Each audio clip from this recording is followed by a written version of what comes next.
Michigan took the highest score of the season by a lot. Joe Fraser won the British all-around title, and the United States stole the show at the DTB Cup. For those new here, my name is Kinsley. I'm the host of Neutral Deductions, a podcast all about men's gymnastics.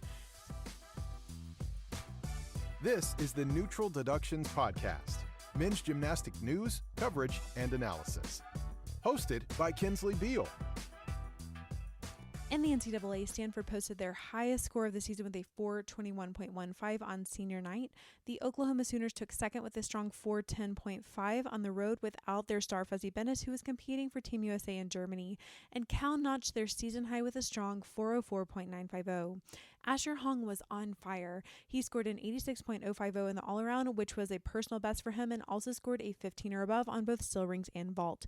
The only other gymnast to tally a 15 at that meet was OU's Emery O'Donnelly on floor.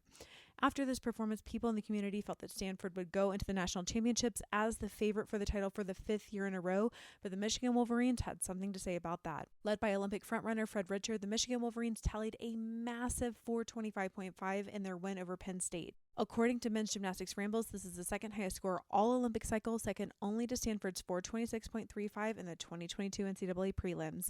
This happened all without their captain Paul Judah, who is also a world bronze medalist who can certainly contribute on even more events to the team total come April. Fred Richards' performance earned him the highest all-around score in the nation with an 86.95. His 15.3 on high bar and 14.6 on floor earned him event titles on those events as well. Fellow Wolverines Landon Blixt and Evgeny Semenyuk won vault and parallel bars respectively. Regarding their loss, Penn State's head coach Randy Jepson said, "Some real bright spots tonight, but just was not enough to overtake Michigan on their senior night. We made some great improvements on vault, and on rings we were very solid. Overall, our execution is trending in the right direction, just at the right time. I am optimistic about how things are coming together for the postseason, but first we have to have a great meet to prepare for Saturday against Illinois."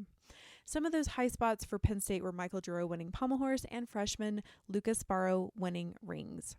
Springfield won versus Army at home, and they got ever so close to that coveted 400 barrier and scoring their highest score since 2016. Sam Kaplan continues to impress in the all-around, scoring an 80.45. Army dropped out of the top 12, meaning that they may not field a full team for the NCAA championships. Navy beat William & Mary, and we saw the return of Isaiah Drake to competition after suffering an injury earlier in the season. Navy will look to take that momentum into the USAG Collegiate Championships at Air Force this coming weekend, where they will look to take their fourth consecutive title. These championships should not be confused with the NCAAs that will take place in April.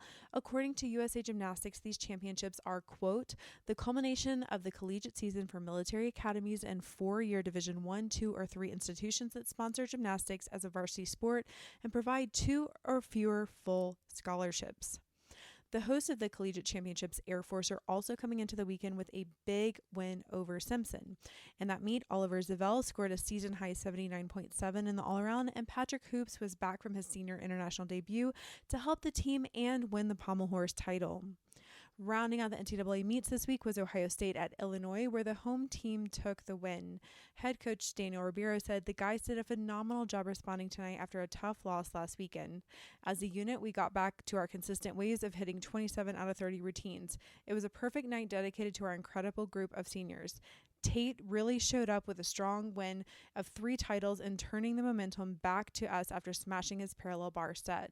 We have one more meet to prepare us for the postseason, and the guys are peaking at the perfect time. Athletes from Illinois took the top spot on all events, plus the all-around, with the exception of Ohio State's Parker Thaxton, who took the pommel horse title. Moving on to the elite season and the British Championships, Joe Fraser won the British title with incredible consistency. He improved his score by 0.5 from the English Championships earlier this year. Jake Jarman was in second, improving his score by 2.5 points to win silver. James Hall didn't end up competing all 6 events, which opened the way for Courtney Tulloch to take third. He put in a really strong performance, breaking that 80 barrier. Jake Jarman was the most decorated athlete with golds on floor, vault, and high bar. Max Whitlock, of course, won pommel horse as expected. Harry Hepworth won rings, and Joe Fraser won parallel bars. Over in Germany, the U.S. swept events that they entered, which included the senior men, junior men, and mixed team cup. The Swiss men were the stars of event finals, taking half of the event titles. Matteo Giubellini had a stellar run of form, winning both floor and pommel horse. Floor was especially surprising as Olympic champion Arthur Dolgopiat was the heavy favorite there. Lan Xingyu won still rings with a big 15.4. Florian Lonkenecker won vault. Curran Phillips had the highest score of event finals with a 15.566, winning by over a point over Canada's Felix Dulce. Noah Quavita of Belgium was the only athlete to break 14 on high bar, and the high bar final was also made especially interesting with Shane Wiskus' Casina to one arm.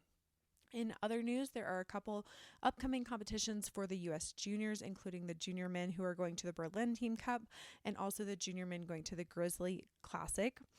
Switzerland's Taha Serhani has announced that this Olympic run will be his last and he will be retiring.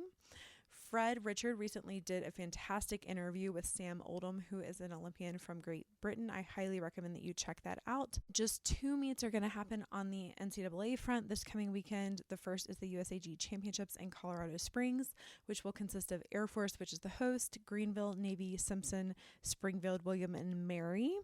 And then also Illinois versus Penn State will be a regular season meet in the Big Ten. Please take a moment and rate and review us on Apple Podcasts or wherever you get your podcast. It really helps others find Neutral Deductions and learn more about men's gymnastics. If you would like to help bring more live men's gymnastics coverage, please consider donating. We are entirely listener supported at this point, and even $10 helps us cover a meal. We are headed to Colorado Springs in May for the national team camp, so if you are able and willing to help bring this coverage to life, the PayPal link is in every single show note and at the bottom of every article on neutraldeductions.com. You can donate via PayPal or Stripe, whatever floats your boat. If you have questions, comments, or insider tips, you can email us at neutraldeductions@gmail.com. That's all for this week. We'll see you next time.